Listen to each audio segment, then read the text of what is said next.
मोहोळमध्ये पैशाच्या वादातून थरार, धारदार शस्त्राने एकाची हत्या तर दुसरा गंभीर, आरोपींना बेड्या. वडदे गावात कालव्यावर थरार, किरकोळ वादातून चाकूने सपासप वार, मामाचा मृत्यू, भाचा गंभीर. पैशांच्या वादातून मोहोळमध्ये रक्ताचा थरार, एकाची निर्गुण हत्या तर भाचा मृत्यूशी झुंज देत आहे. नेहमी शांत असलेल्या मोहोळ तालुक्यातील वडदेगाव परिसरात सोमवारी सकाळी रक्ताचा थरार पाहावयाला मिळाला. पैशांच्या किरकोळ वादातून 2 तरुणांवर धारदार शस्त्राने जीवघेणा हल्ला करण्यात आला.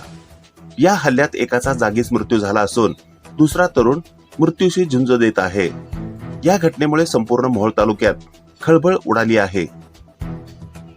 नेमकी घटना काय? वडदेगाव येथील विठ्ठल नरसू बागल यांच्या शेतात महादेव गुंड नावाचा गडी कामाला आहे. महादेवने गावातीलच मंगेश सुरेश डोंगरे याच्याकडे आपले उसने दिलेले पैसे मागितले होते. पैसे मागितल्याचा राग मनात धरून मंगेशने टोकाचे पाऊल उचलले.